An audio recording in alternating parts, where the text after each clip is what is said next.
이렇게 인사하시면서 말씀을 들었으면 좋겠습니다. 주님께서 우리를 불러주셨습니다. 시작.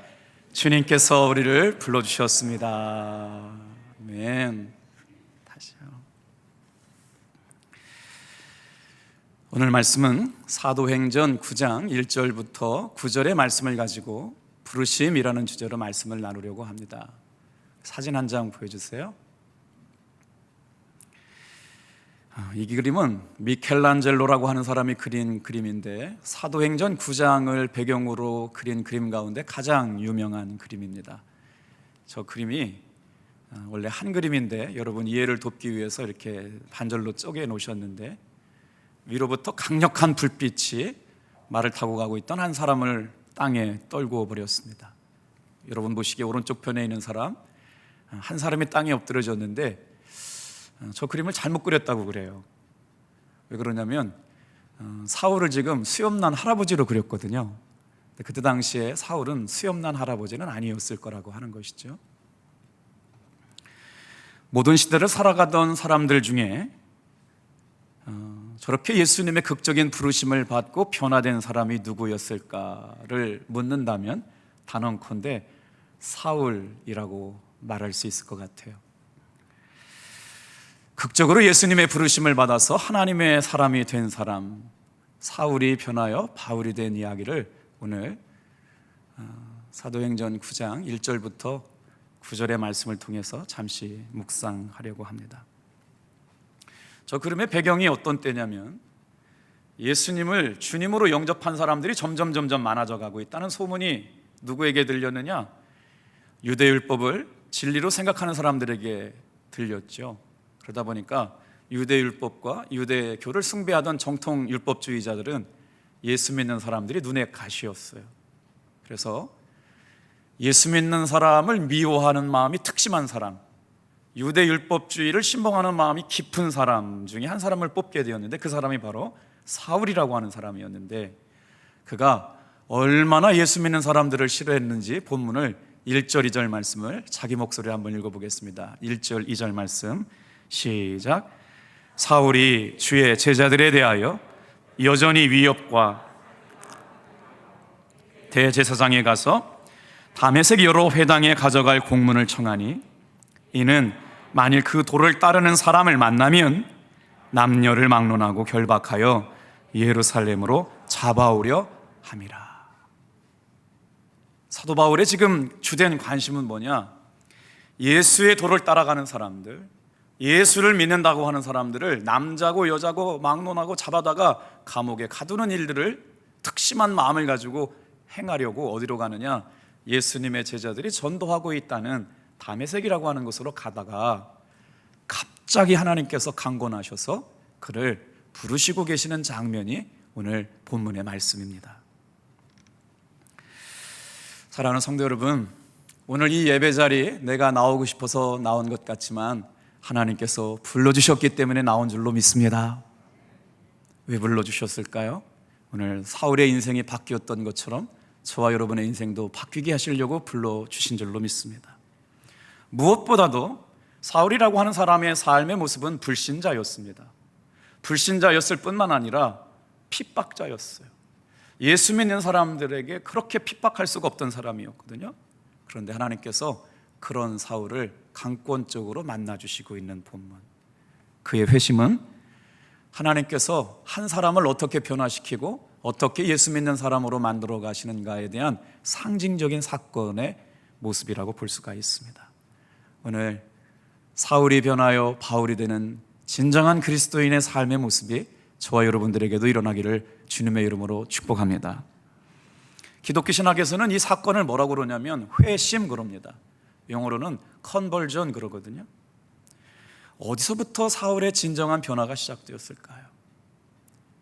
오늘 말씀을 준비하면서 하나님, 이 코로나 시기를 지나면서 우리의 믿음이 나태해지고 게을러질까 심히 두려운데 사울을 변하여 바울이 되게 하셨던 하나님의 전적인 은혜가 오늘 이 말씀을 듣고 있는 사랑하는 성도님들 한 사람 한 사람 마음속에 새겨지게 도와 주시옵소서. 기도하는 마음으로 말씀을 준비했거든요. 자, 하나님께서는 예수님을 통해서 사울을 왜 부르셨을까요? 한번 따라해 주실래요? 부르심의 목적은 예수님과의 만남입니다. 오늘 말씀을 묵상하다가 말씀을 되새김질을 해보니까 예수님을 믿는 도를 따르는 사람들을 박해하고 잡아다가 감옥에 가두고 그를 죽이는데 찬성표를 던졌던 사람인데, 그를 강권적으로, 아까 그림 보셨잖아요. 굉장히 좀 재밌지 않으세요? 자, 한번 우리 해볼까요? 빛이 있으라. 둘, 셋. 빛이 있으라. 제가 이렇게 빛이 있으라 하는 것이 거짓말이 아니라 사진 좀 한번 다시 보여주세요, 권사님. 마치 하늘에서부터 빛이 있으라라고 장풍을 쏘는 것 같지 않습니까? 웃어주는 분들이 좀 계셔야 되는데, 빛이 있으라라고 그래서 빛이 떨어지고 있는데 누구에게 임했느냐?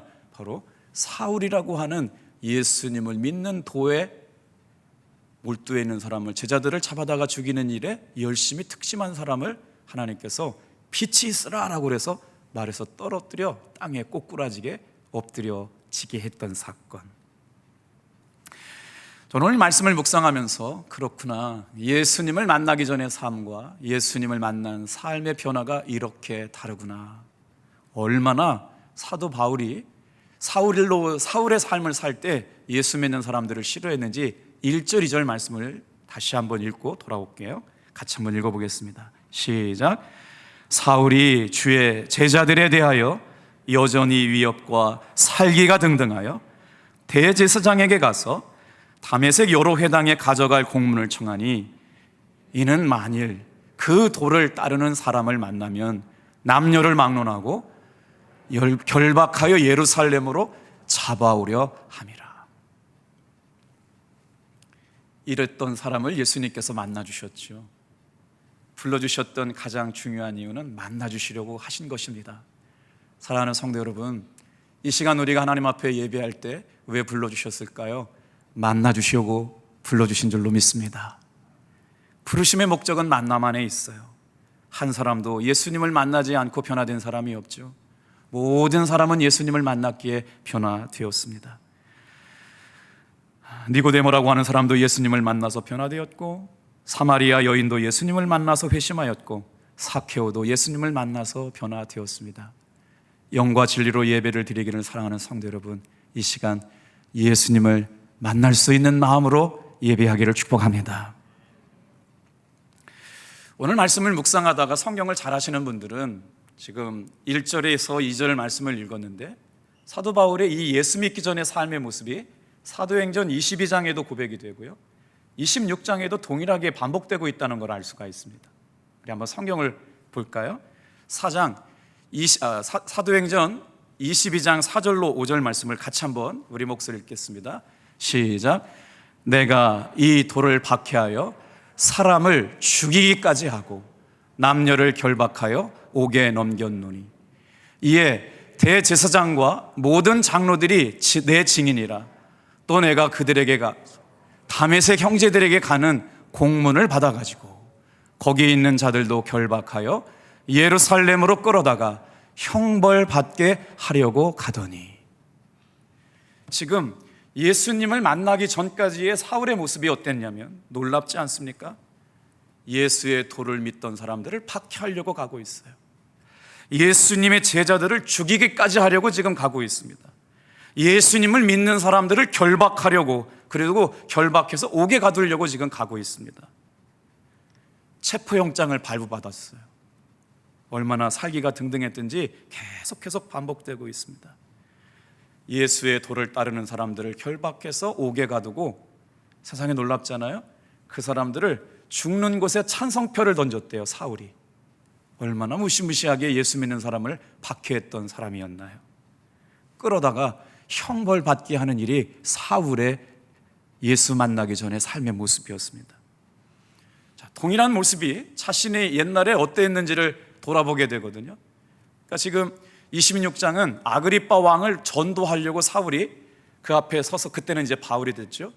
왜 내가 예수 믿게 되었느냐, 내가 왜 예수의 도를 전하고 복음을 전하는 사람이 되었나, 자신이 자칭 사도가 돼서 복음을 전하게 되었던 걸 설명하는 장이 사도행전 26장에 나오는데, 9절부터 몇 절까지 읽느냐, 12절까지 읽을 거예요. 성경을 다 펼치셔서 우리 한번 9절 말씀도 한번 읽어볼게요. 시작.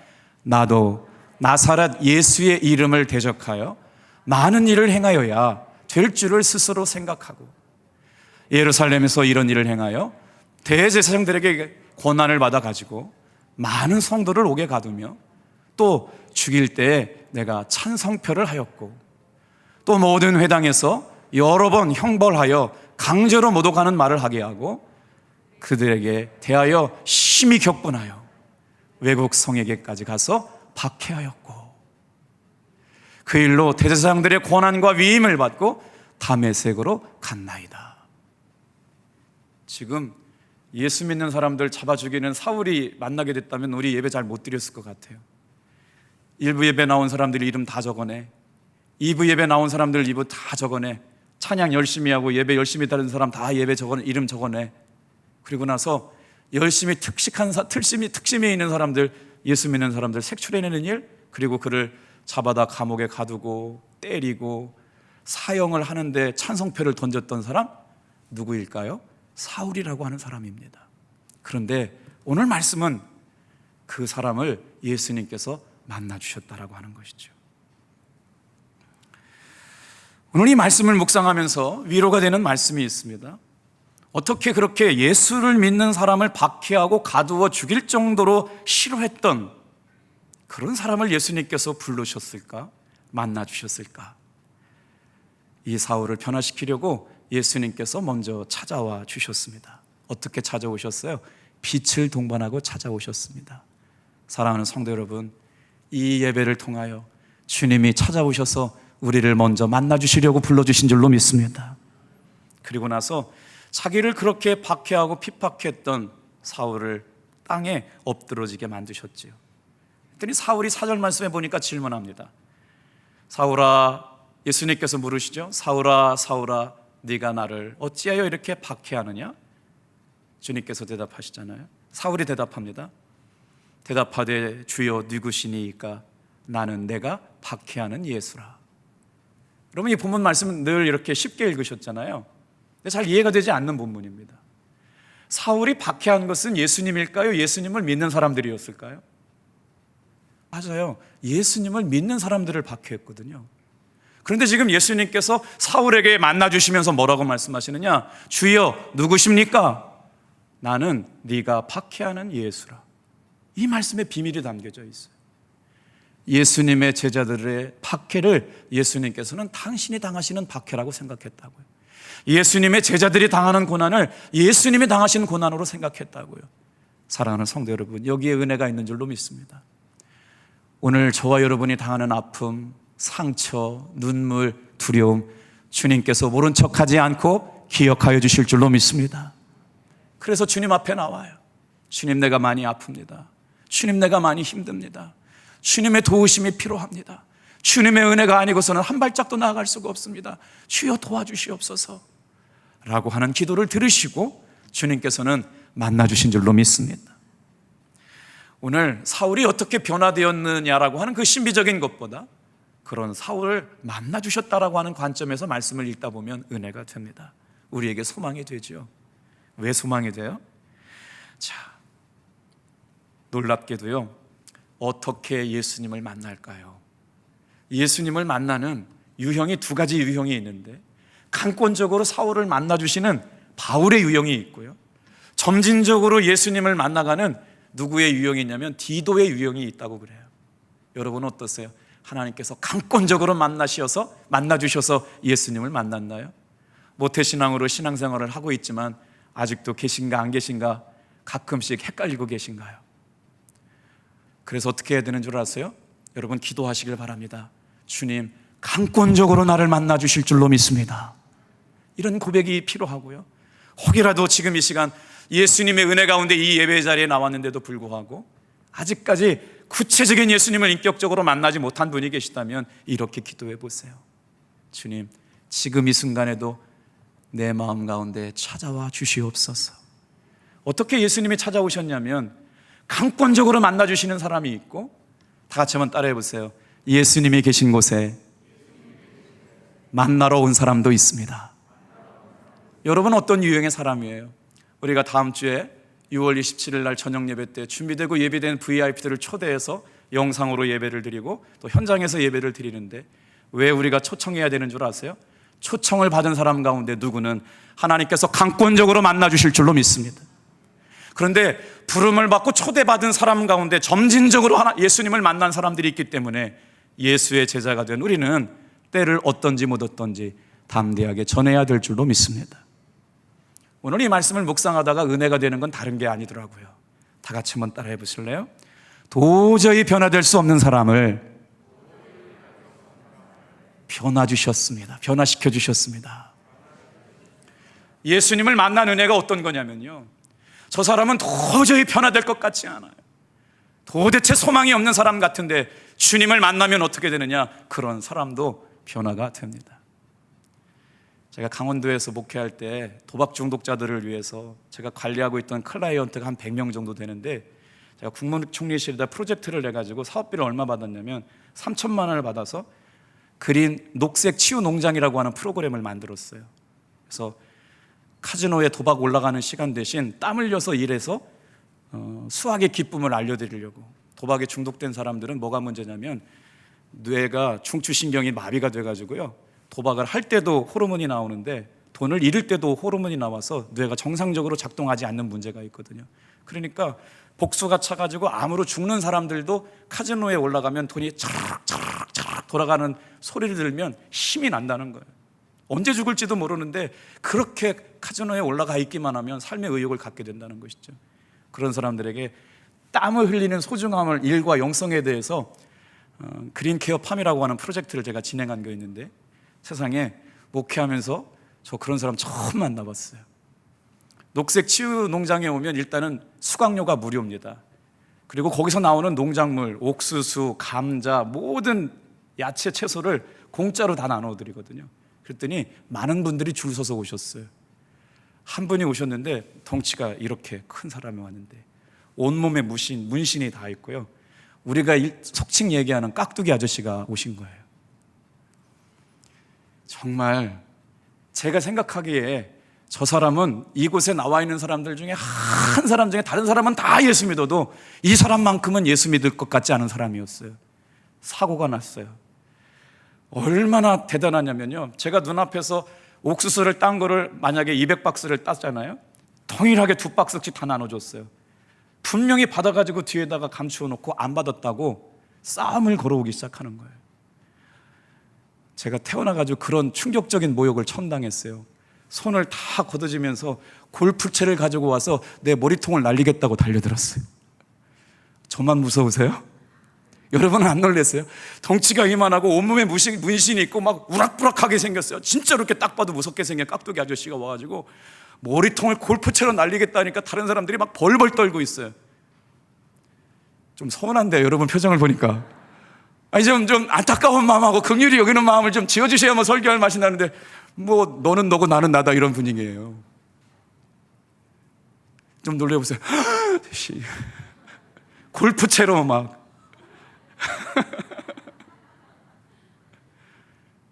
제 마음속에 다른 사람은 진짜 예수를 믿어도 그 사람만큼은 예수를 믿지 않을 거라고 생각했어요. 너무 이해가 안 되거든요. 무료급식을 했거든요.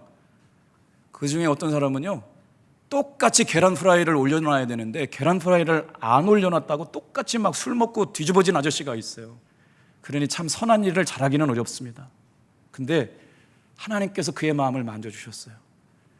두세 지구가 지나고 나서 그 깍두기 아저씨가 주일날 예배를 나왔어요. 할렐루야. 너무 놀랐어요. 그래가지고 먼저 바라본 데가 어디 있겠어요? 골프채 갖고 왔나 봤죠.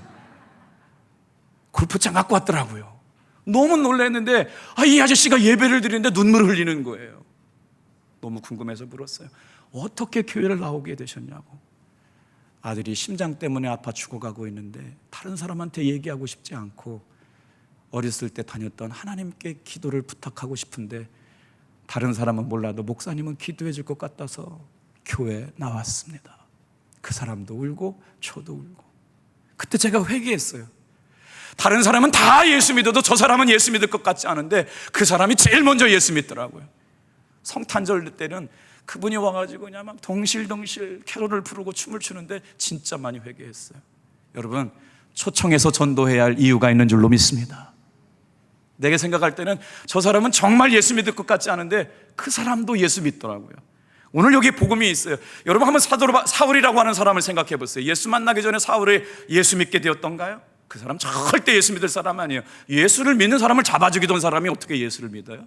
따라해 볼까요? 도저히 변화될 수 없는 사람도 변화시키는 것이 예수님의 부르심입니다. 예수님께서 왜 나를 핍박하시느냐라고 물으실 때 사울이 주님, 네 쉬우니까 묻잖아요. 남녀를 모순하고 예수 믿는 사람을 다 잡아 죽이던 사울을 그 만남을 통해 변화시키시죠. 이렇게 하시려고 부르셨대요.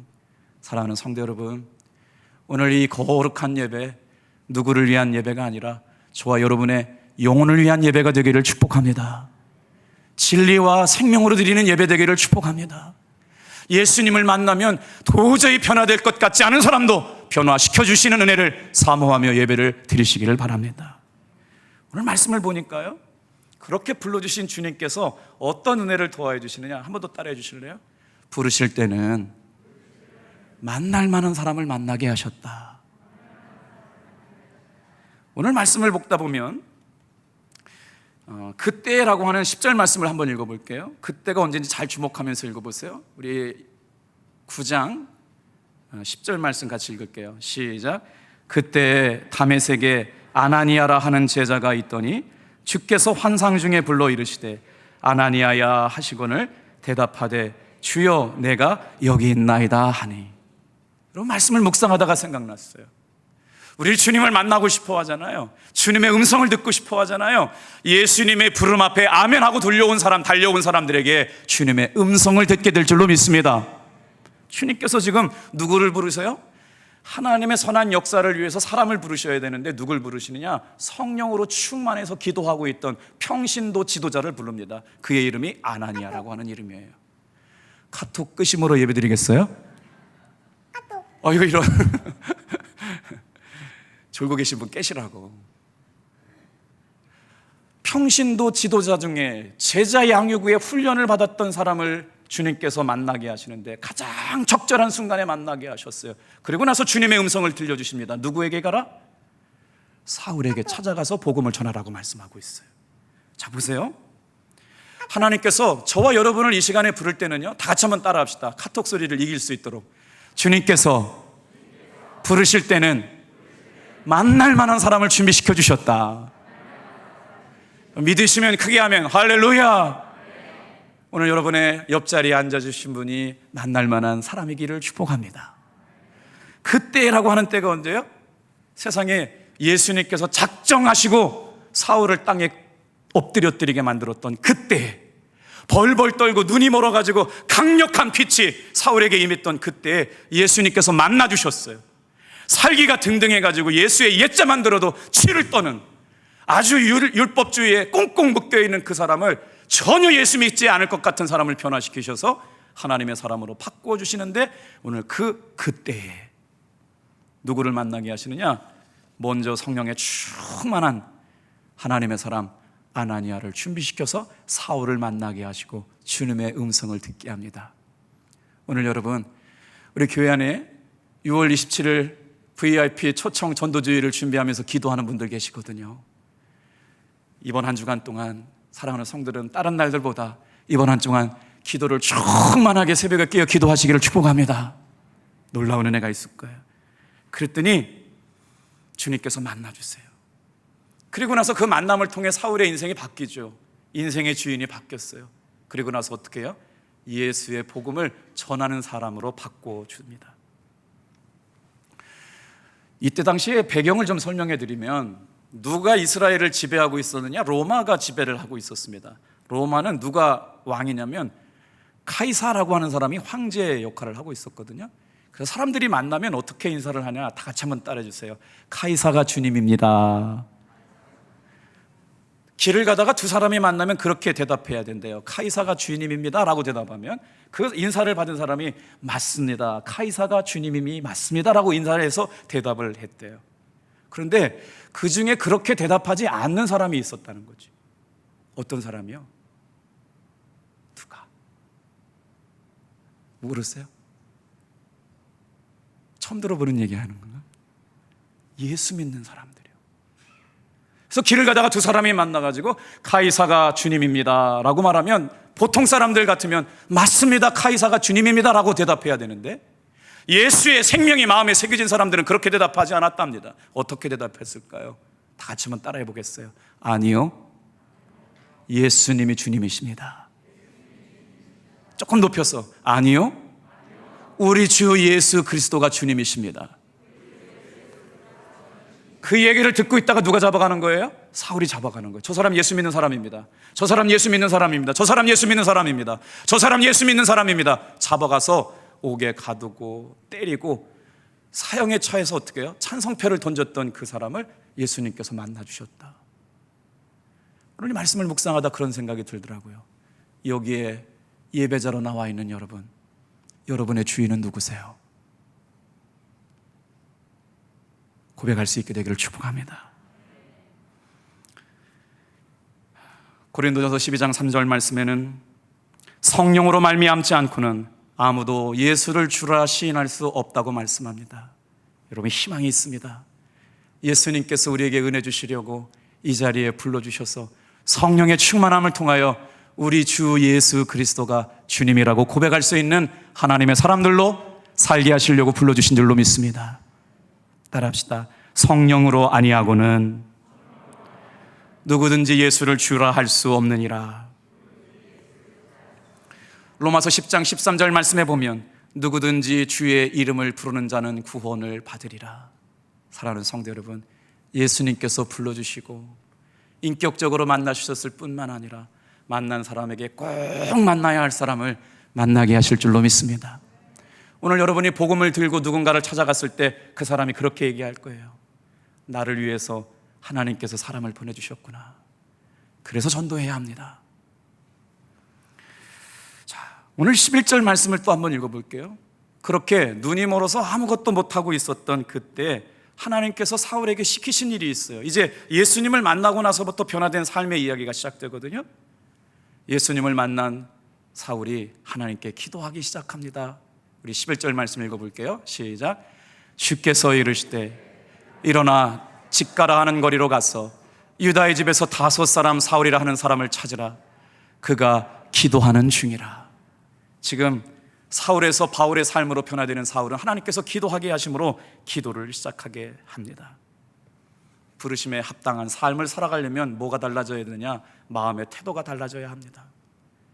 부르심에 응답하며 살아가려고 하는 사람들은 여러분, 하나님 앞에 기도하면 어떤 일이 일어나요? 하나님께서 해야 할 일을 알게 하실 줄로 믿습니다. 22장 9절부터 10절 말씀을 또 한번 읽어볼게요. 하나님께서 사울이 변하여 바울이 된 사람에게 하나님께서 알게 하신 해야 될 일을 말씀하고 계세요. 같이 읽을게요. 시작.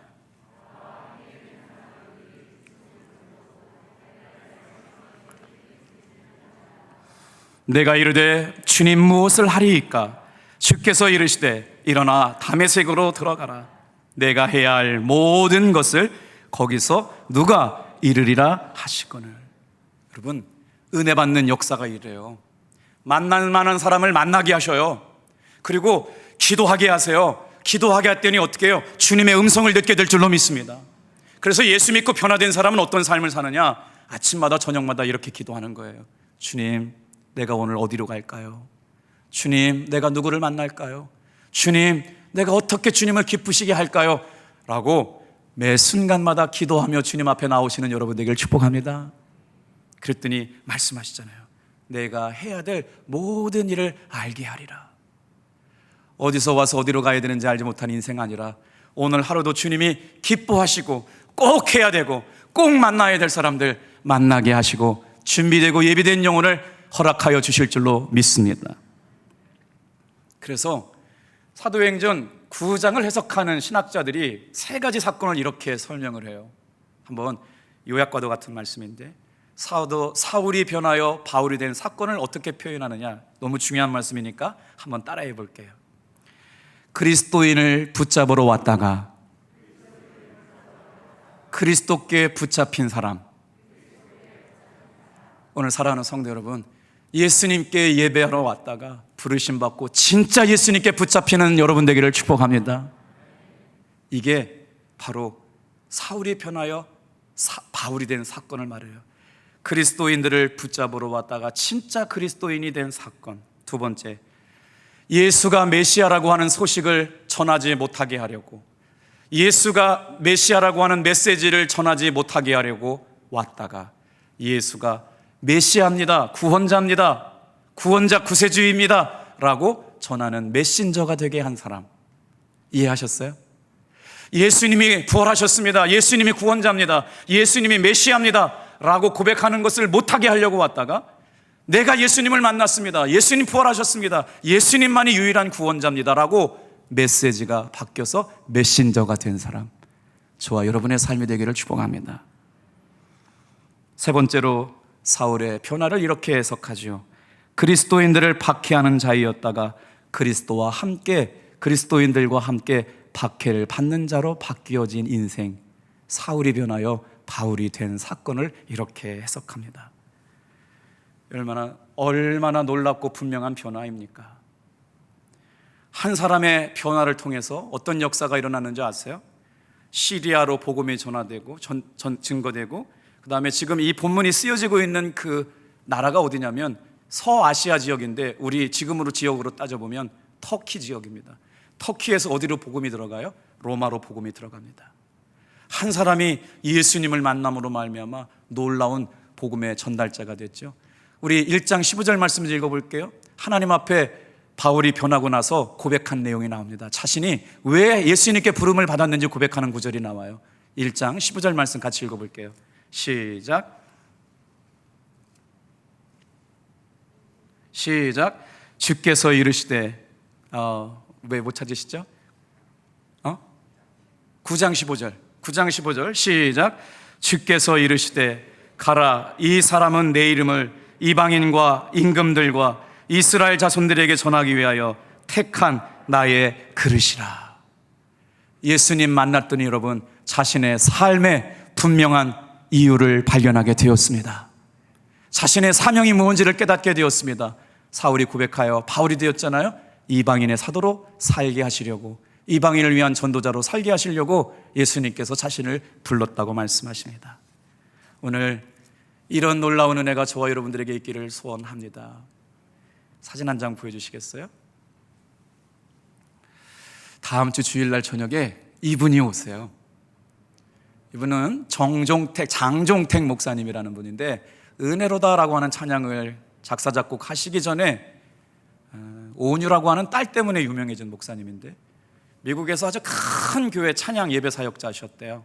한국에 잠깐 나왔다가 하도 그냥 불러주는 데가 많아서 찬양 사역을 하는데, 2015년 둘째 딸이었던 온유에게 갑작스럽게 병이 생기는데 특이성 뇌염이 생겼어요. 너무나도 아파가지고 병원에 갔더니 원인도 모르고 치료 방법이 없답니다. CT를 찍어도 나타나지 않고 MRI를 찍어도 원인을 발견하지 못하게 했는데, 우연하게 엑스레이에서 난소에서 종양이 발견됐는데 일반적인 종양이 아니었대요. 병인균이 들어오면 항체 반응을 해가지고 병원균을 잡아먹는 걸 항원항체 반응이라고 그러잖아요.